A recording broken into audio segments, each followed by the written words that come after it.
हाँ, दिव्य जंगलों के बीच में वर्णवत पर्वत के मध्य में ये आश्रम स्थित है। और सुंदर सा आश्रम जहाँ पे स्वामी जी अपनी साधना। आज हम इस आनंद आश्रम में आए हैं जो कि ज्ञानगंज के एरिया में, जिसको स्पिरिचुअल अध्यात्म में हमारे सनातन धर्म में ज्ञानगंज का बोला गया है, वो वर्णवत पर्वत के बीच में। और यहाँ पर किसी समय में ये ज्ञानगंज का गुप्त आश्रम रहे हैं, पूरे इस वर्णवत पर्वत के मध्य में, टॉप में। तो यहाँ पे जब हम आए हैं तो हैं। पहले जो हमारा मंत्र शक्ति था तो मंत्र मंत्र के द्वारा ही कई बीमारियों का इलाज हो जाता था, कई जी चीज़ों का उपचार हो जाता था।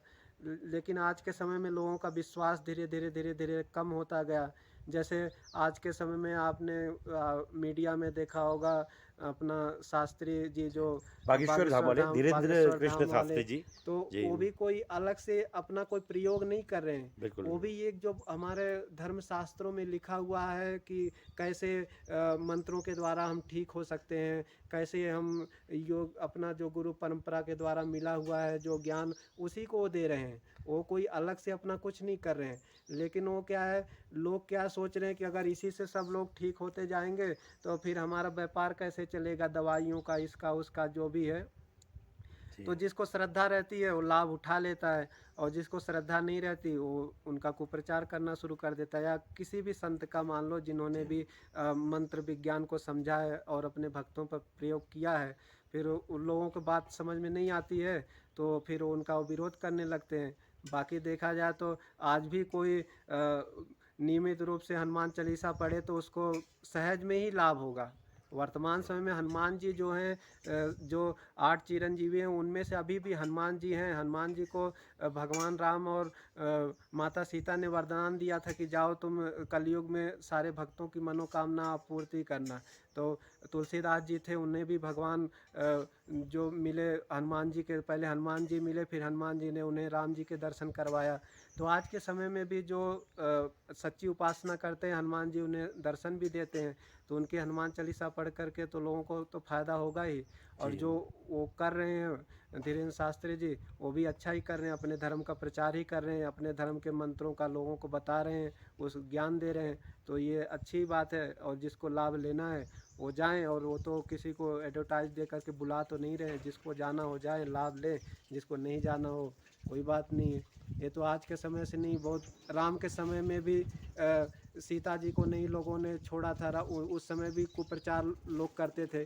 भगवान कृष्ण के समय में भी किसी को नहीं छोड़ा, मतलब कृष्ण के समय में भी जी कृष्ण को लोग गालियां देते थे, सब करते थे।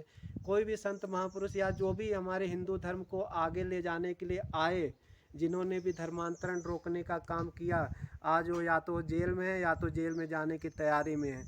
क्योंकि ये क्या बहुत बड़े पैमाने पर ये षड्यंत्र होता है ईसाई मशीनरियों द्वारा और सबके द्वारा इस जी विषय पे।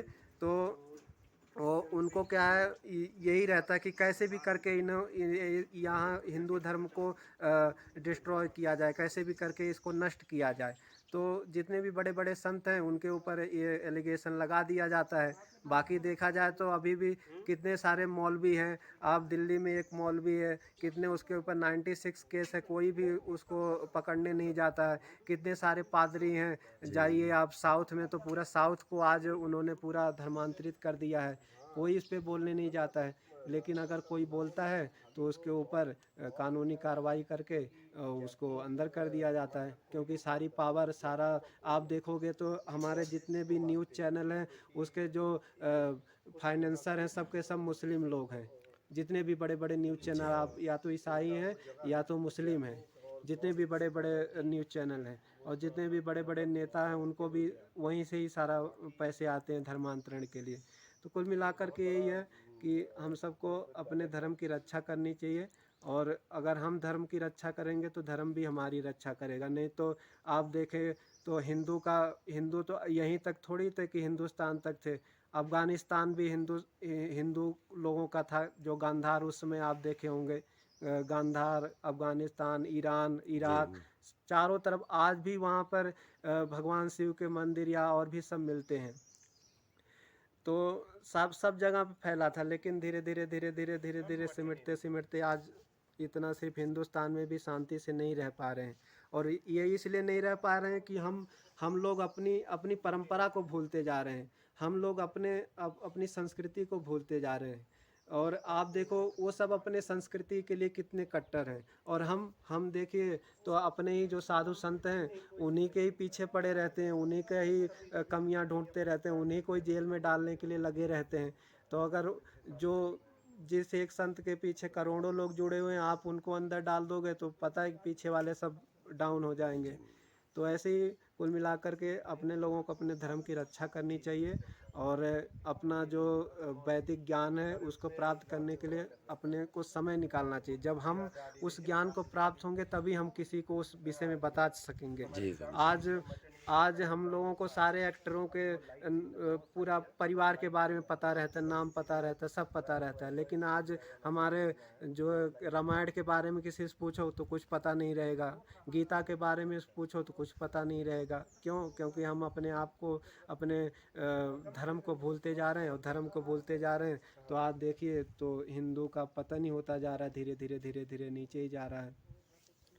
तो ये ऐसा नहीं, फिर लोग क्या बोलते हैं, ये तो राजनीति वाली बात, राजनीति नहीं होती है। धर्म के लिए तो कितने सारे महापुरुषों ने अपना बलिदान दे दिया, कितने सारे महापुरुषों ने। आप देखिए सिखों के जितने गुरु थे इसी लड़ाई में ही, धर्म की लड़ाई में मारे गए। गुरु गोविंद सिंह के छोटे छोटे बच्चे थे, वो भी चुनवा दिए गए कि उनको बस यही बोला गया तुम अपना धर्म बदल लो, हम छोड़ देंगे। तो उन्होंने बोला हमको मरना स्वीकार है लेकिन हम धर्म अपना नहीं छोड़ेंगे। कितने सारे शिवाजी, देखिए शिवाजी ने, महाराणा प्रताप ने कितने सारी लड़ाइयाँ लड़ी। तो ये कोई राजनीति नहीं है, धर्म तो अपना स्वयं का रहता है कि हमें अपने धर्म की रक्षा करनी चाहिए।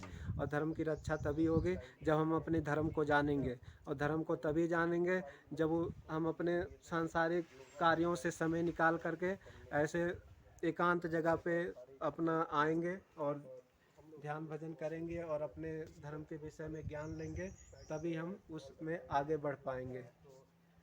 धन्यवाद स्वामी जी। और ऐसे दिव्य जगह पे जो साधना कर रहे हैं हमारे स्वामी जी, वहाँ से इनके बहुत ही नेक विचार और अपने अनुभव के आधार पे जो ये देख रहे हैं उस तरह के ये विचार सभी दर्शकों के सामने रख रहे हैं। तो स्वामी जी भी इस बात का समर्थन कर रहे हैं जो जो धीरेन्द्र प्रताप शास्त्री जी हैं, और उनके द्वारा जो कार्य हो रहे हैं वो सनातन धर्म को बढ़ावा देने के लिए हो रहे हैं। और बिल्कुल ठीक है, इस तरह का शास्त्रोक्त प्रमाण है कि ये चीज़ें बिल्कुल आज भी बहुत ही जागृत हैं, शक्तियाँ जागृत है, हनुमान जी की कृपा है, बालाजी की कृपा, बिल्कुल इसमें कोई वो नहीं है, दो राय नहीं है। और ठीक है स्वामी जी, बहुत बहुत धन्यवाद।